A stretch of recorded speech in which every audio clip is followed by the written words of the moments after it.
Hey, gang, coming up on our Finding Better podcast, we're doing something we've never done before. Mr. Byrnes Yamashita is joining me, and he's interviewing me as the author of my book, American Grit: From a Japanese American Concentration Camp Rises an American War Hero. He interviewed me in Hawaii over the holidays, and it went so well that we decided that we'd share it with you. So we hope you like it. Now, here's the thing. I'm not here to sell you books. You can download my book for free at johnsuzuki.com. Okay. You can also go to Amazon. It's an Amazon bestseller and buy it. But there you go. So sit back, take a listen. I hope you learned something. It's an amazing, amazing story. Here we go.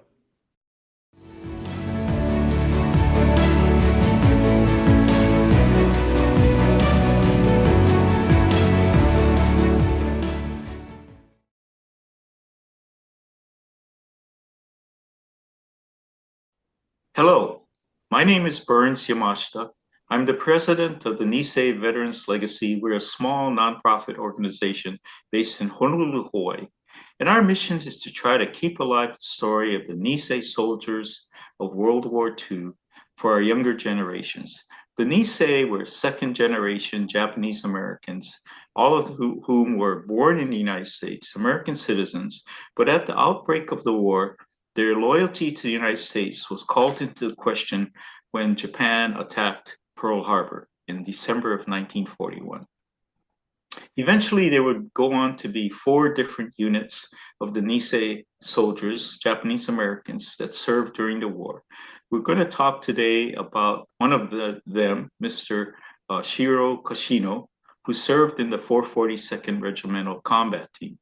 Besides that unit, there was also the 100th Infantry Battalion, the Military Intelligence Service, and the 1399th Engineer Construction Battalion. Allow me to introduce Mr. John Suzuki, the author of a new book called American Grit, which chronicles the life of Mr. Kashino before, during, and after the war. Hello, John. Hey, Burns, how are you? I'm fine, thank you. This is John, this is this is fun. Thank you for doing this. yeah, sure. My pleasure. Can we start out with John, with you giving us a little background of your story, your personal story? My personal story? Yes, please. Okay. Yeah. Uh, my personal story. Born in Japan. My dad was part of the United States Air Force at the time, and so I was born on a United States Air Force base. Grew up in Los Angeles, and eventually moved to Hawaii in 1991, and and was there just for a couple 3 years, and then moved my family over to Seattle. And I spent most of my career in high tech with companies like IBM and Sun Microsystems, and I ended my career with Expedia, but always in high tech. And I retired in 22. Um, and part of the reason why retired in 22 was to finish this book that you and I are talking about, American Grit, because I'd been working on it at the time for 15 years, and I decided it was time to finish it. So in 23, published the book. It became an Amazon bestseller, and in 24, I launched a podcast called Finding Better, and and that's been the joy of my life. It's all about helping people find better in their lives, and uh, and here we are in 25. I'm Yeah, here with thank you you. very much. I Yeah, lived my thank you whole very life much. for this moment. Thank you very much for that broad brush overview. So, to dig in a little bit more into the details, was your family affected by the Japanese incarceration during World War II? Yeah, no, they weren't. My mother was actually in Japan, and so she was during the war. She was a teenager, when all the fire bombings and it was just terrible. I mean, war is hell. We know this.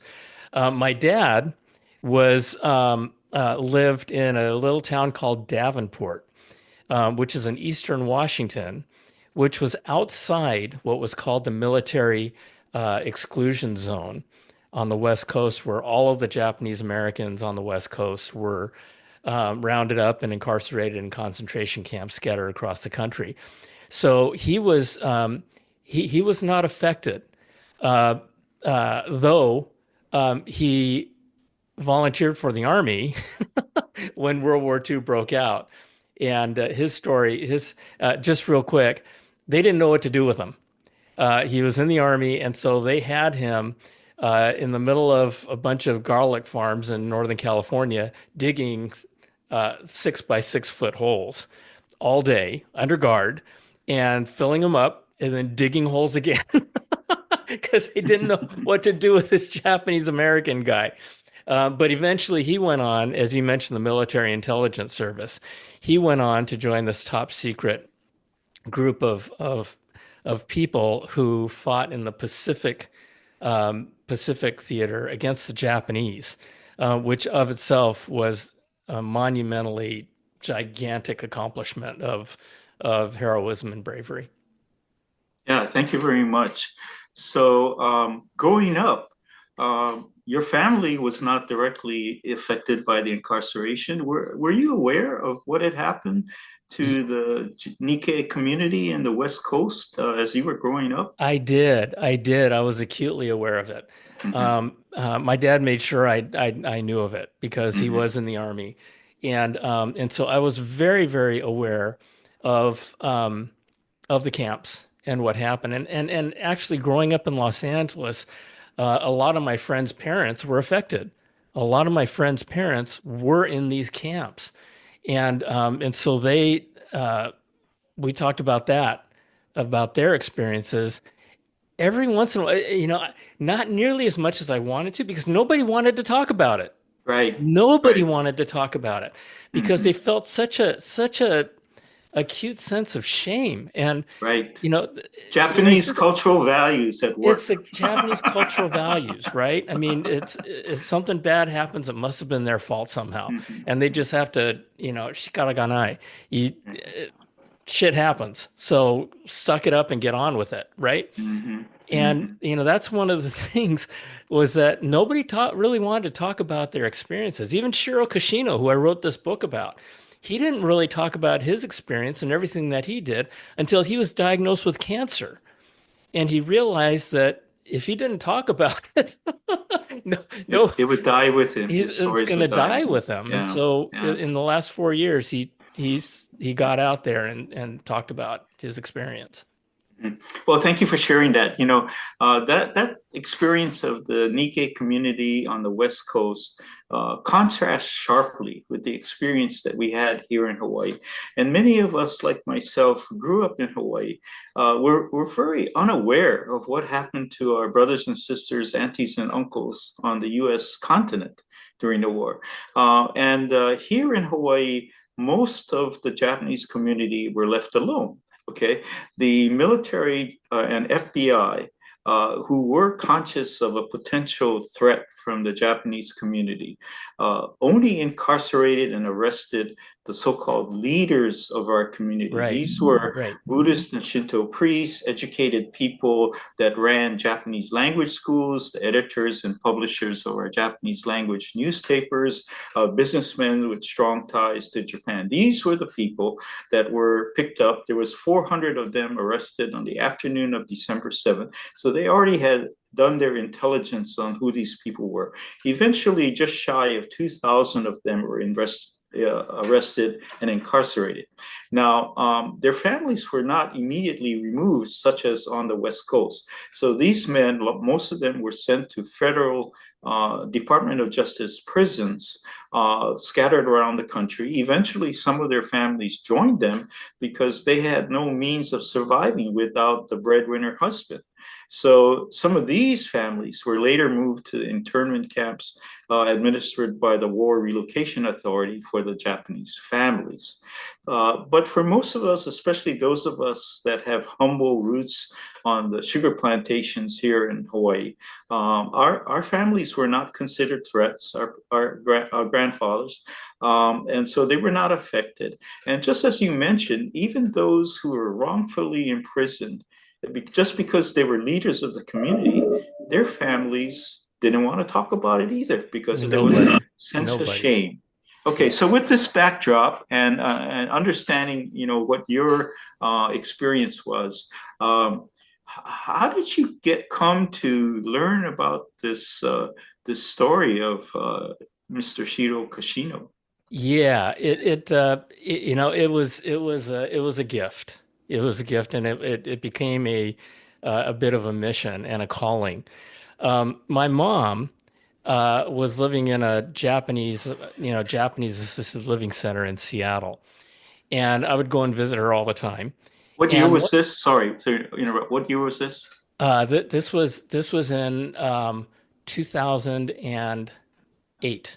Okay, thank you. 2008. Yeah. And as I went into the elevator, there was this little flyer taped up on the wall that said pilgrimage to Minidoka. So I looked at it and I said, I don't know what a pilgrimage is, and I don't know what a Minidoka is. So I just blew it off and just didn't pay attention to it. You know, for the following 6 weeks, I saw that flyer everywhere. And finally, the day before this event was supposed to happen, a flyer showed up on my windshield. And so finally I said, okay, all right, I get it. I'll call, I'll find out what the heck this is all about. So I called up, and it was a pilgrimage of folks who wanted to go to learn about one of the United States concentration camps of World War II in Twin Falls, outside of Twin Falls, Idaho. And it was to happen the next day. So I asked the person, I said, I'm sure you're sold out. And she says, boy, this must be your lucky day. One person just canceled, and that seat is yours. And so the next day, I find myself on a 12-hour bus ride to Twin Falls, Minnesota, or Twin Falls, Idaho, from Seattle. And I don't know why I'm there. I don't know, and during the bus ride, everybody in the bus, we had 12 hours. Everybody on the bus, got onto this little karaoke microphone and talked about why they were going. And everybody on the bus had family who was there, or they were there because they were still around at that time. They all had some connection to that experience during World War II with this camp called Minidoka. And so they got to me, and I told them I told them almost exactly this. I have no idea why I'm here. I have no idea why I'm here. All I know is that I'm supposed to be here. My family wasn't affected. Um, and, I told the story about just having signed up the day before. And I did tell them, I said, but here's the thing.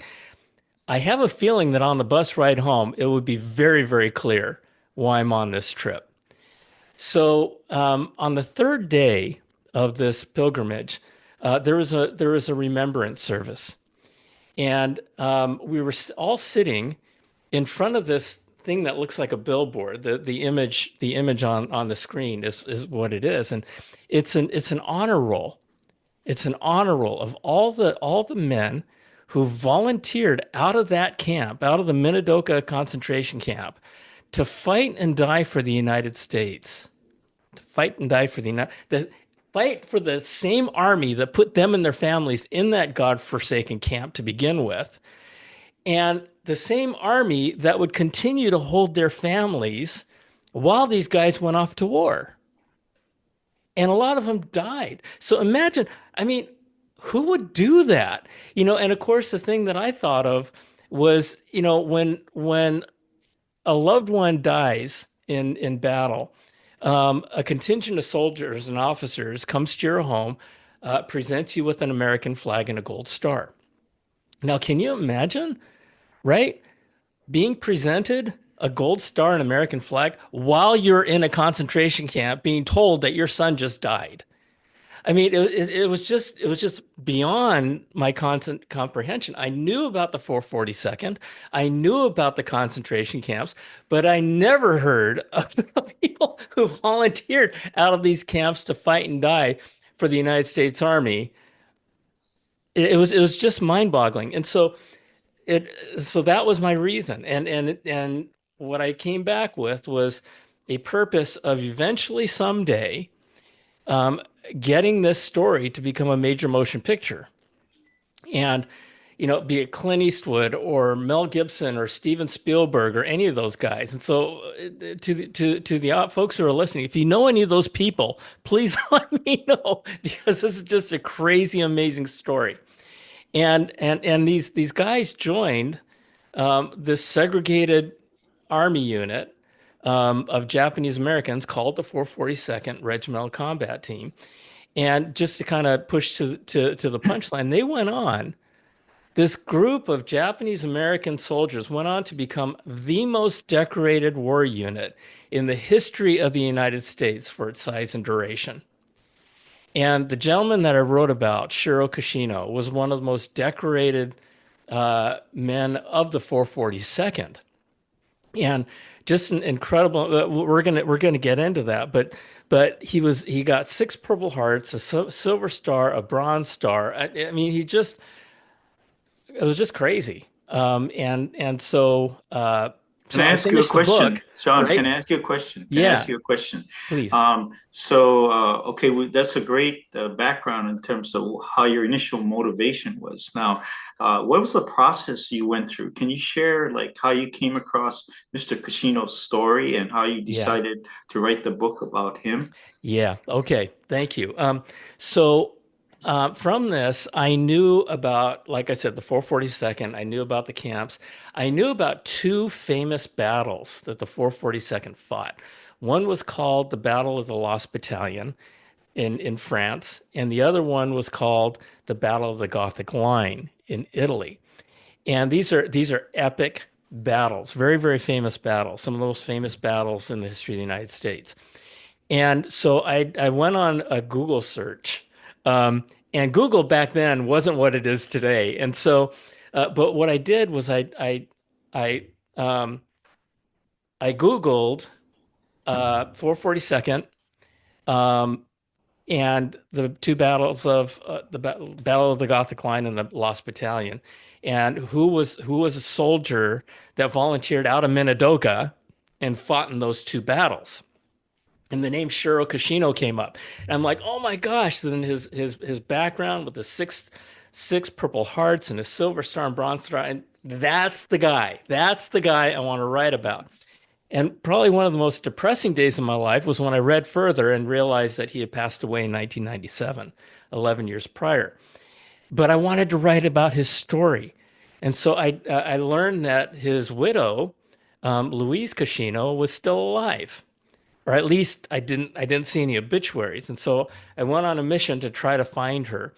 And so I looked up all the white pages I could find, all telephone books I can find, and looked for all the Kashinos along the West Coast. And I found, I don't know, 11 or 12 of them.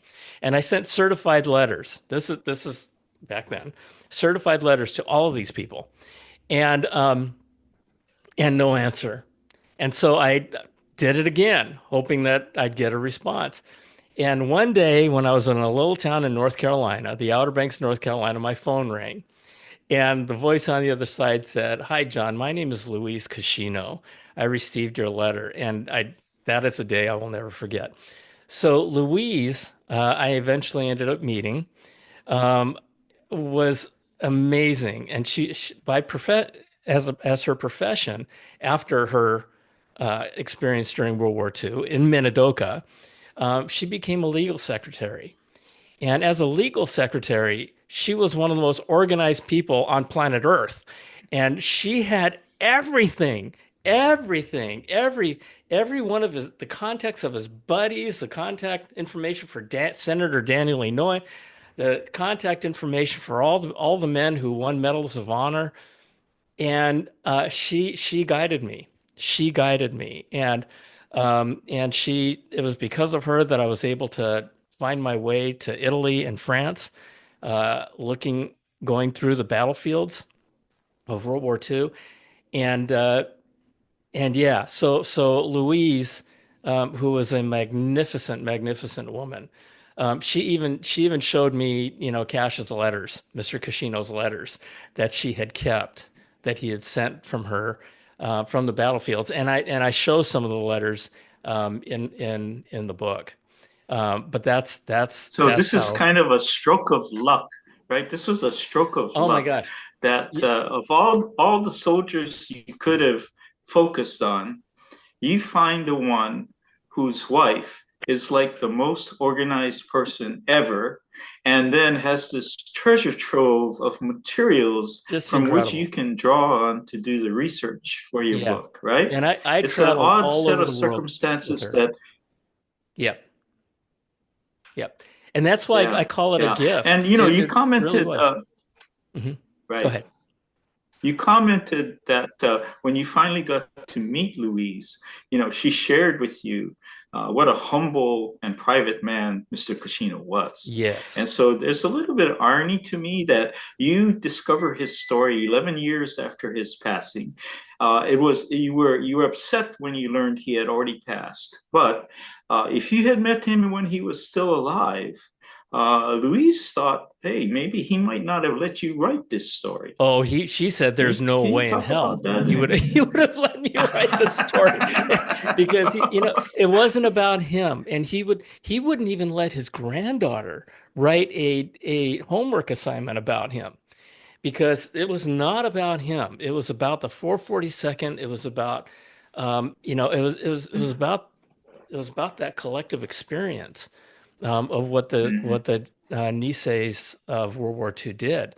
And so she was very clear to me. She says, John, if Shiro was here today, he would not let you write this story. And I told her, I said, Louise, you know what? Someday I'm going to meet that man. I'm going to meet Mr. Koshiro, right? I'm going to be where he is right now. And I don't want him to walk up to me and punch me in the mouth. I want him to give me a hearty handshake. And I said, are you sure it's okay? And she says, it'll be okay because I'm giving you my permission. Mm-hmm. And she says, Mm-hmm. I want you to write this story because the world needs to know about what happened. And so yeah, if he were alive, that this is going to sound terrible, but I would have had to wait until he died anyway. Right, right. And So so to me, this is just an amazing amount of a group of circumstances, right, that led you on this path of discovery to an yeah, internment camp that you had no connection with, to learn about their story, which then moves you to do something, to share yeah, the story with the rest of the world, right? yeah, And then you go on this search to find a proper subject matter. You find him, and somehow you find his wife, who has this remarkable amount of information to amazing, allow you to write this book at the depth of level of detail that you did, which brings Mr. Kashino's story alive for the rest of us. So, to me, when I hear you talk about this, it's just amazing, and you know these circumstances that led you down the path to where you are today. So let's dive a little bit into the man himself, and what drew you to his story, and talk about some of the things that you came to admire about his life. well, he was a bit of an orphan growing up because his parents, he grew up in Seattle, and his both of his parents died when he was very young. And he was the youngest of five kids, six kids. And they didn't know what to do with him. And so they knew that there's no way there were a lot of families that wanted to adopt him. There were families in Montana. There were even families in Japan, but they knew that Shiro would never accept that. And so they decided to keep him, and he kind of grew up on his own. Mm-hmm. And he grew up during a time when sentiment towards Japanese folks was could be pretty negative, if not dangerous at some time. And he learned to fight for himself. And he learned to growing up. He the one thing that he would never accept was being called a Jap. Louise told me that that would always elicit a fight, a major fight. And so he learned how to fight on his own growing up, and he drew very clear lines of right and wrong. But he was amazing. He was part of the all-star high school football team, in Seattle, and he was a gifted athlete, both in baseball and in football. And and again, he had a very, very clear sense of right and wrong, which which some people might agree with because everybody's got their own views of right and wrong. But his views aligned very much with mine. And so he, uh, I talk about his experience of what happened in high school and how he learned to fight because he got beat up a couple of times, but after those first couple of times, he never lost a fight after that. He just became a really good fighter, and which carried him into World War II. And and uh, if you were to think about the man he was the product of him growing up in kind of a disadvantaged way. So he learned to fight. He learned to fight. He was a little bit of a hothead, but that hothead kept his men safe and led them into victory in battle.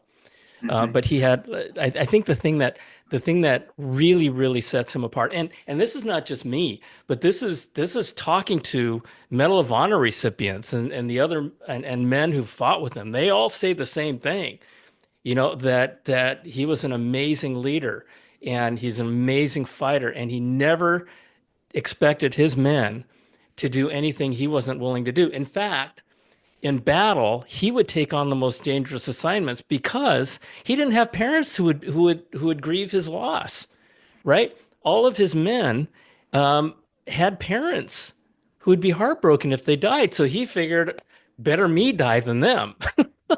And so he would take on the dangerous assignments himself. Can I ask a question, John? So this is a issue that comes up from time to time about the young Japanese American men whose families had been incarcerated in these camps. And when the army finally decided, after initially declaring them enemy aliens and unfit to serve in the US military, after a period of time, after different groups proved their loyalty to the United States, the American government decides to go out and allow these men to serve their country and starts recruiting them. Okay, so not everybody ran to the recruiting office to Right. sign up, right? There were some that were saying, "Wait a minute, look at what you did to my family, and look, and now you're asking me to go and fight and maybe die for your country." So there was this issue. It wasn't all black and white. There were people on both sides of this issue, but in Mr. Kashino's case, what did you learn, or what do you think his attitude was when this call for volunteers for the 442 came out? Yeah, you can only imagine how the split that happened within the camps, because there were lots and lots of people, as you said, who were like, "Are you kidding me?" Just like I was, right? Just like I said when I discovered the story of these guys volunteering. "Are you kidding me?" Right? But then there were guys like Shiro Kashino who said, "Look, you know, maybe there was some bravado in it. I don't know, but they didn't want to stay. They didn't think that living in a concentration camp out in the middle of the Idaho desert was the life they wanted to live forever, right? And nobody knew. Remember, nobody knew what was going to happen to them. They didn't know if that was going to be their life forever. And so Shiro decided that it was his opportunity to prove his loyalty as a Japanese American to the United States. And he felt that proving their loyalty would would earn them their rights as American citizens. And some might think that's unfair. Some might think you should never have to do that. But the fact of the matter is, those were the cards he was given. And so he decided, instead of, um, he decided not to be a victim. He decided to take responsibility and try to do something about it in his own way. And he and a bunch of other guys decided that their own way was to volunteer and fight for the United States Army and and and fight America's enemies to prove their loyalty. But it Maybe was this is a good really point split. to transition, maybe transition to what you mentioned earlier. You were interested in these two battles that Mr. Kashino participated in. So fast forward a couple years, right, into the European theater of war, and he's there with the 442nd. He's some sort of leader of some sort of platoon leader or something. Can you lead us through his experiences during those two battles? Yeah, Shiro was a squad leader. One thing I just I want to offer and just mention, which I think is a fascinating story, was before they went to battle. They went to Camp Shelby for basic training, and one of the things that happened was that there's all these Japanese American guys, right? Well, there were two groups of them. One group was from the mainland, the other group was from from Hawaii, and they hated each other. They hated each other. The guys in Hawaii hated the mainland guys because they thought they were stuck up, and the mainland guys didn't like the Hawaiian guys because the Hawaiian guys kept beating them up. And where the mainland guys came individually from the camps or from areas outside the military intelligence zone, the Hawaiian guys came with their gangs of buddies, right? And so anyway, in my book, I talk about a lot of the reasons and what happened. But one of the stories came from Daniel Inouye, the late Senator Daniel Inouye, and he talked about how they almost had to disband the 442nd because they just they couldn't stand each other. And so one day, the leadership of the 442nd decided to take a one representative from Hawaii, from each barrack, and send them to a party. And so they load up their truck, these trucks full of these Japanese American guys from Hawaii, and they're playing their ukuleles and they're having a great time because they're gonna go have a party at a camp. And so Daniel Inouye says, and we came across this point in the road where we saw this military camp, and none of us knew that there was a military camp in that area. But then as we got closer, we saw that there was barbed wire on this camp. And he says we got really worried because instead of driving past the camp, the drivers made a right-hand turn right towards the entrance of the camp. And so they all got out. They thought they were in trouble. And so he said, and when he got out, he looked around and he looked into the camp behind the barbed wire. And he said, I saw people looking at me and they looked just like me. And he tells a story about how the guys from Hawaii had no idea that these camps were happening and that these Japanese Americans were incarcerated in these really god awful. I mean, these were not places where people held parties and campfires. I mean, these were places in these were camps in areas that people had no business living in. And so they went in, they learned, they tried to have they're just shocked. And the folks who were there, they gave them their rations, they gave them their bunks, and Daniel Inouye said, we just slept in the trucks. We just didn't have the heart. We tried to have, he says, a jolly old time. And he says on the truck ride home, there was no singing, there was no ukuleles, and he said, and we got back to camp, and every one of us went back to our barracks and told everybody what happened. And he says it was that night that the men of the 442nd became brothers. They had no idea what was happening. And so instead of disbanding the 442nd, these guys went on to war. The first they landed in Italy, fought some battles, but the Battle of the Gothic Line, no, I'm sorry, the Battle of the Lost Battalion happened in a forest in France called the Vosges Forest. And what happened was that a battalion of American soldiers found themselves surrounded by 600 Germans, and they had no way out. They were lost, and the view was that these guys had no chance whatsoever.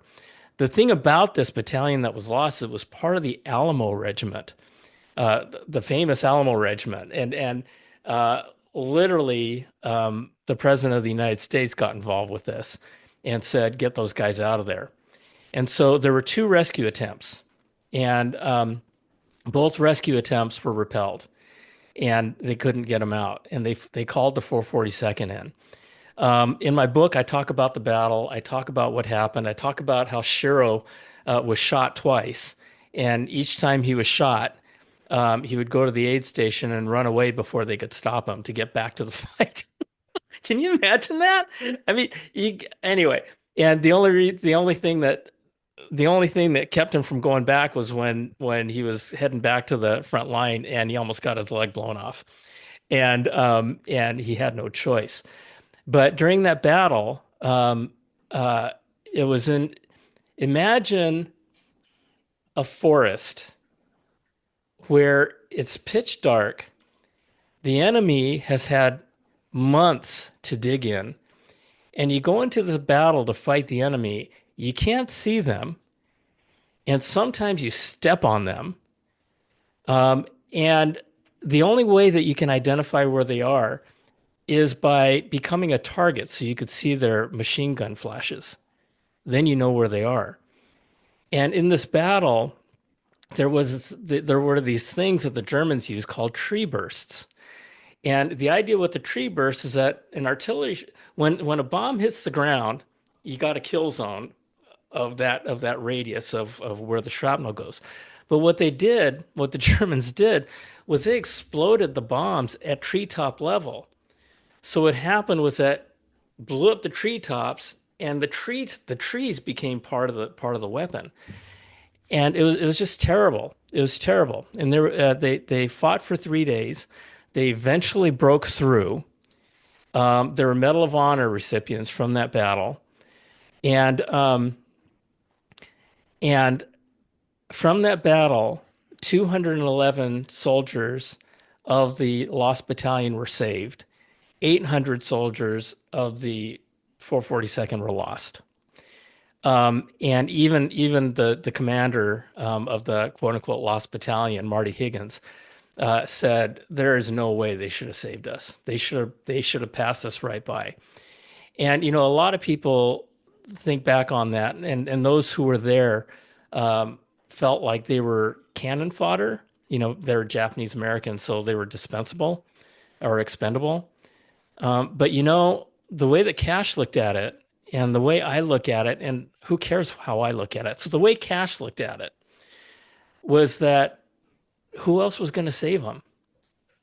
And he said, you know, if he was a general, he would have sent us in too. And and he also looked at it as an opportunity to prove their courage and loyalty. And they did. And it became known as one of the top 10 battles in United States history. There's a portrait in the Pentagon that shows the Battle of the Lost Battalion. And so, but it was crazy. So he got 3 Purple Hearts out of that battle. Amazing story. Amazing story. Crazy. And so this goes down in the annals of the 442nd Regimental Combat Team as their most famous battle. It was referred to later in the year, as the years passed by, to help the Nisei soldiers, the veterans, lobby first for statehood for Hawaii, Yes. and then later, as part of the redress movement to get the passage of the Civil Liberties Act of 1988, which was initially named House Resolution 442, to remind the powerful Texas delegation of the sacrifices the Hawaii soldiers had made for their National Guardsmen from Texas. So thank you for that recap of that very famous battle. And then you wanted to talk about the Gothic Line campaign as well. Yeah, the Gothic Line is one that's also very famous. This happened in Italy. So after the Battle of the Lost Battalion, they lost so many of their men that they had to take 4 months to replenish their numbers. Cash was laid up in a hospital because, like I said, he had a hole in his leg the size of a fist. And so Cash had the choice of going home back to Louise, right? But he wanted to stay with his men, and so he found his men in southern France, and there's a whole story of how he was court-martialed for something that he didn't do, but he was released eventually um, to fight in this battle of the Gothic Line. And the Gothic Line is a mountain range, the Apennine mountain range that spans the width of Italy from west to east. And throughout the history of warfare, the army that held the top of the Gothic Line was never successfully displaced. And during this time, the entire Fifth Army of the United States, roughly 200,000 men, for 6 months was not able to get the Germans off of the Gothic Line. And they had to take the Gothic Line in order to advance back into Germany. And so they called General Clark called the 442nd in, and the 442nd told them that not only can they take the Gothic Line, but they take the Gothic Line within 48 hours. And of course, nobody knew. Everybody's like, "What? Are you kidding me? Who are you guys?" Right? Their plan was something that no other army had ever thought of. You had the front side of the Gothic Line, and here's a picture of the Gothic Line from a little town called Azzano. And that little mountain peak on the far left is the westernmost point of the Gothic Line. And it goes all the way across Italy to the eastern shore. And so the idea that the 442nd came up with was that they were going to take the western end of the Gothic Line, because once they took that end, they could sweep their way right across the mountaintops. And instead of fighting up the front side of the mountain range, where the roads were, where the paths were, where the access to the top of the mountains were, they proposed climbing up 3,000 feet in the dark of night on the backside of the Gothic Line, and which basically amounted to cliffs. And the idea was that they were going to do this in total secrecy, in total darkness. And the hope was that the Germans were not guarding the backside of the mountain range. And so these guys, 48, they marched for 2 days at night, all the way up to this little town of Azzano. And this picture shows the town of Azzano from the top of the Gothic Line. And the men marched through a riverbed to the town of Azzano in the dark of night. And their march included a 1,000-foot climb, as you can see on that picture, to the town. And during the day, the next day, they all hid. They all hid in this little town of Azzano.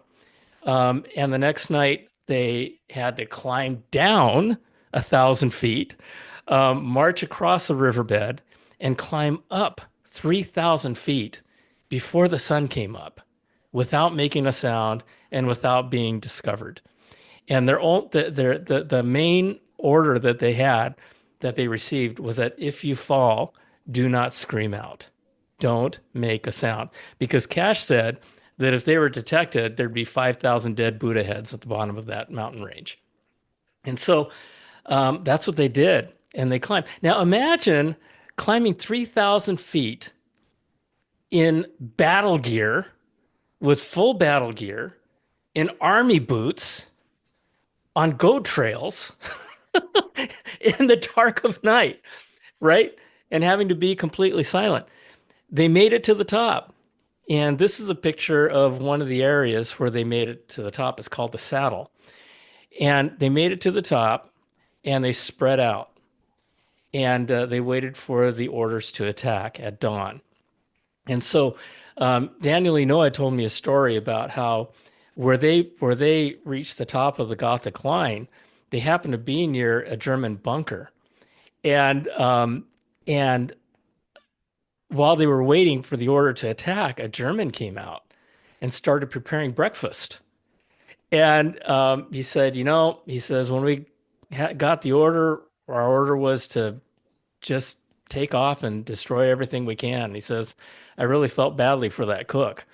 But when the order was given, they routed the Germans. and they took over the Gothic Line. There are stories in the story of how Daniel Inouye lost his arm and got his Medal of Honor is in the book. Just an amazing, amazing story.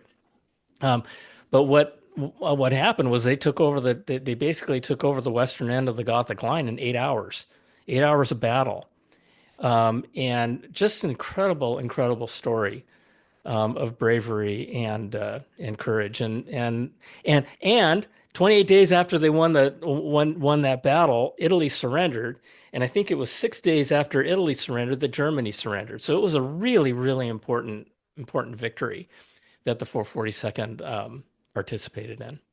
Right. So this brings us to the end of the war in Europe in I think May of 1945. The 442nd, most of them were in Germany, say as occupation forces for about a year, and then they make their way back first to the east coast of the United States, and then later get all the way back to Hawaii in I think July of 1946, something like that. So Mr. Kashino at this point, he's recovered from his wounds. He's gotten out of his mix with the military authorities and he's released. And he goes what back to Seattle? What happened? Where Yeah, is no, Louise at this point? they were in Chicago. So Chicago. Louise had moved to Chicago, and they tried to make a life there. But unfortunately, uh, despite his heroism and despite what the 442nd did, there were still a lot of prejudice against Japanese.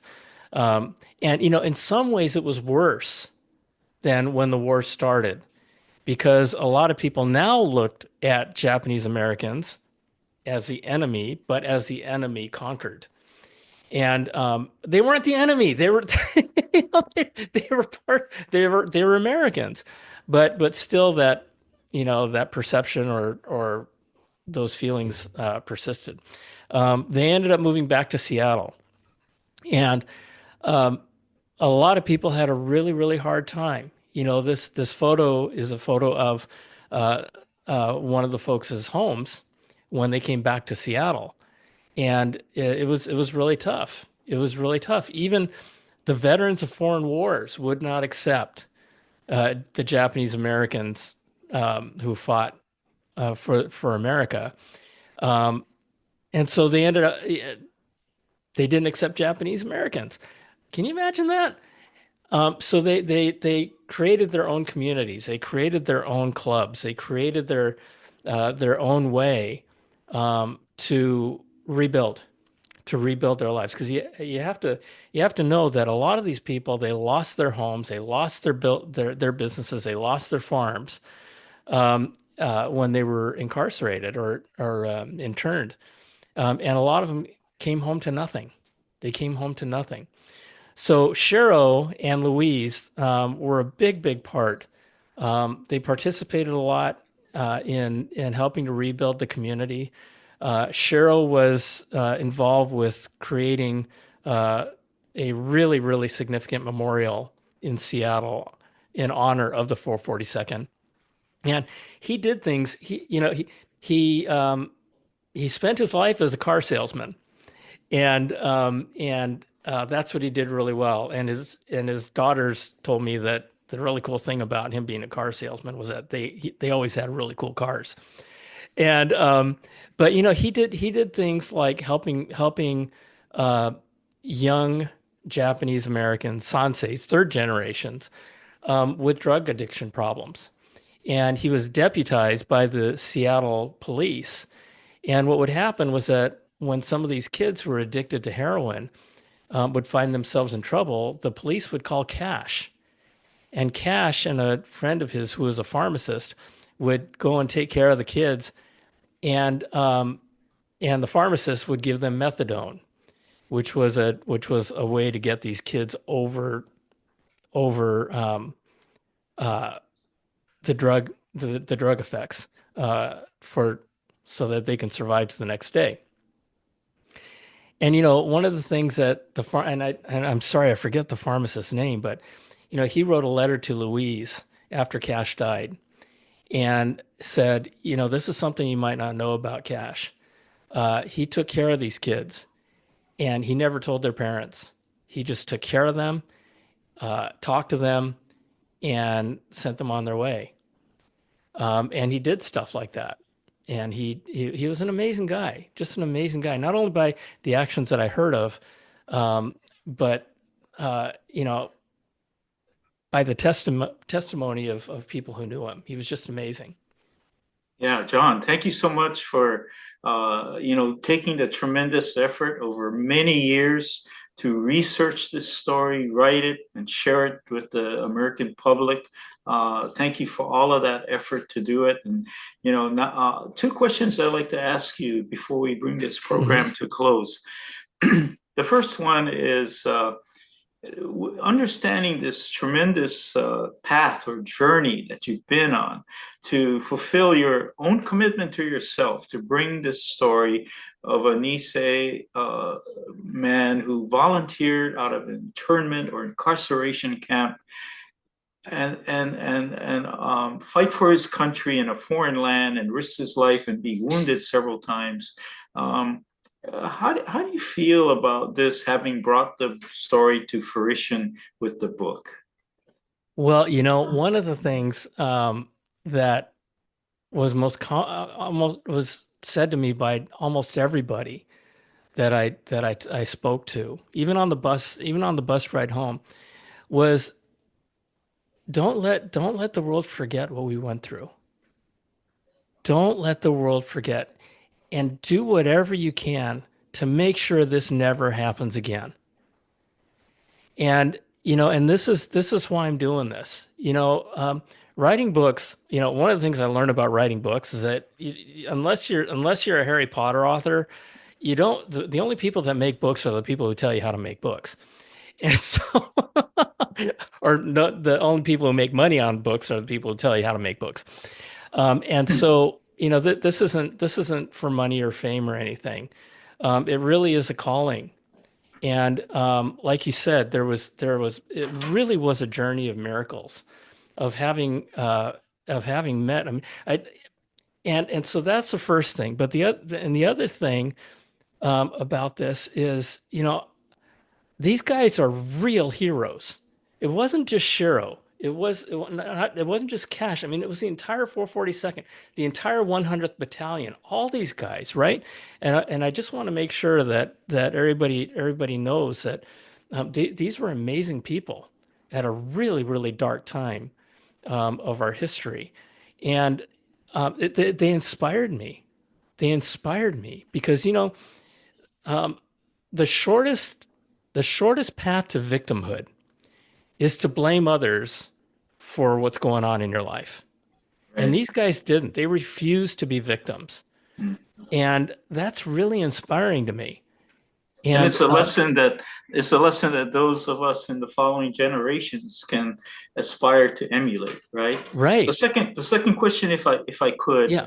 is tell me about the title of the book, American Grit. What what what caused you to name the book, give the book that title?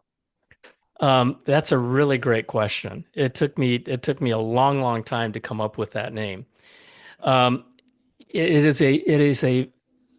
two words mean a lot to me, right? It is very much an American story. It's a story about patriotism. It's a story about love. It's a story um, about courage. And the part about grit, you know, that was the one characteristic that stood out with everybody I spoke to.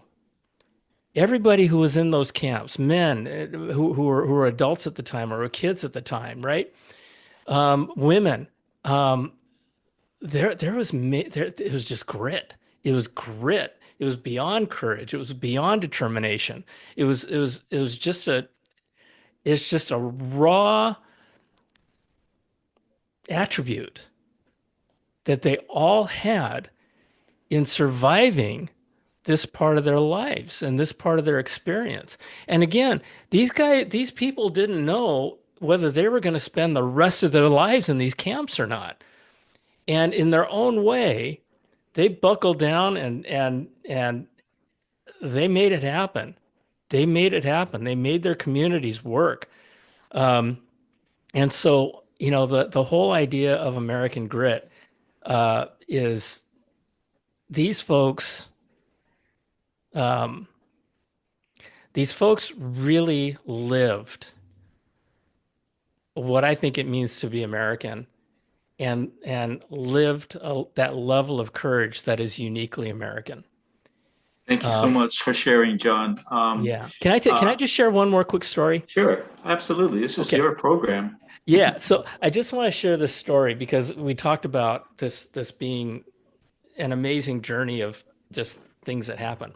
George Morihiro was uh, a man who fought side by side with Cash at the Battle of the Gothic Line. And I heard about George Morihiro. I wanted to meet George Morihiro. And so I went on a I went on a mission to find George Morihiro. I couldn't find him.